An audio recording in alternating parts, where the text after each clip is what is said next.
খতমে তারাবির বিনিময় দেওয়া নেওয়া দোনোটি নাজায়েজ এবং হারাম। হাদিয়ার নামে দিলেও জায়েজ হবে না, এক মাসের জন্য নিয়োগ দিয়ে বেতন হিসেবে দিলেও জায়েজ হবে না, কারণ এক্ষেত্রেও প্রদেয় বেতন তারাবি এবং খতমের বিনিময় হওয়া স্বীকৃত।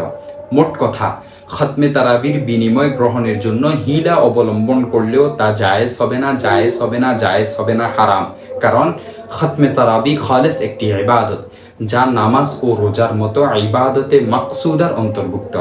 আর এ ধরনের ইবাদতের বিনিময় বা বেতন দেওয়া নেওয়া উম্মতে মুসলিমার ঐক্যমত্যের ভিত্তিতে নাজায়েজ এবং হারাম। এতে না কোনো মাযহাবের মত পার্থক্য আছে, না পূর্ববর্তী ও পরবর্তী ফাকিহগণের মাঝে কোনো মতভেদ আছে।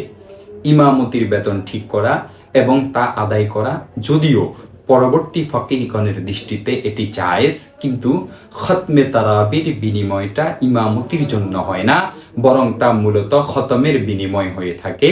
আর তেলাওয়াতের বিনিময় গ্রহণ করা সকল ফাকিহগণের নিকট এটি হারাম, হারাম, হারাম। অধিকন্তু পরবর্তী ফকিহগণ যে ইমামতির বেতন জায়েজ বলেছেন, সেটা কিন্তু ফরজ নামাজের ইমামতির ব্যাপারে। সুন্নত নামাজের ইমামতি এর অন্তর্ভুক্ত নয়।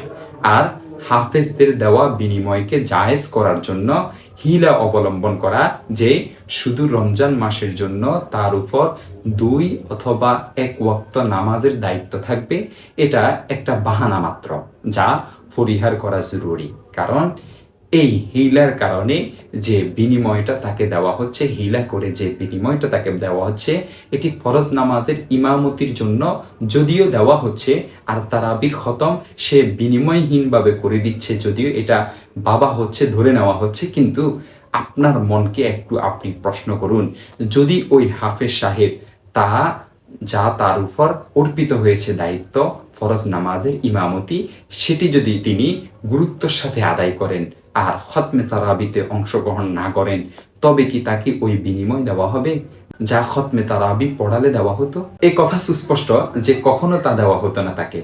বোঝা গেল বিনিময়টা মূলত খতমে তারাবির জন্য দেওয়া হচ্ছে, ফরজ নামাজের ইমামতির জন্য নয়।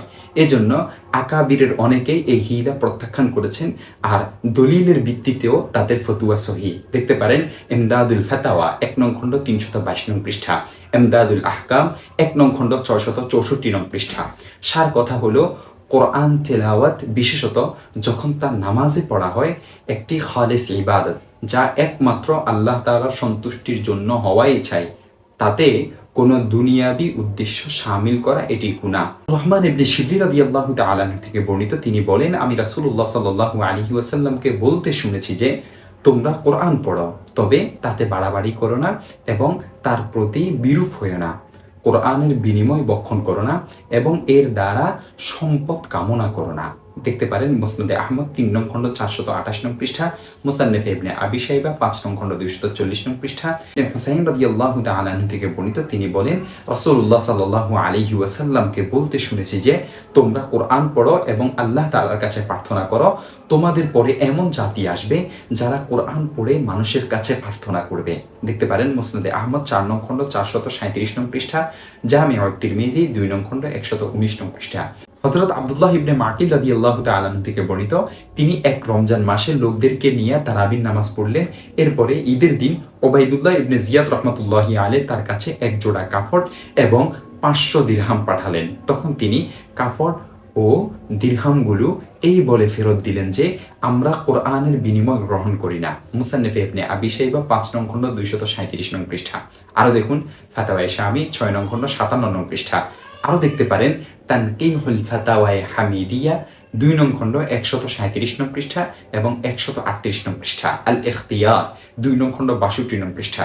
শিফাউল আলিল দেখতে পারেন 1 নং খণ্ড 154 নং পৃষ্ঠা এবং 155 নং পৃষ্ঠা। এমদাদুল ফাতাওয়া 1 নং খণ্ড 315 নং পৃষ্ঠা থেকে 319 নং পৃষ্ঠা এবং 322 নং পৃষ্ঠা।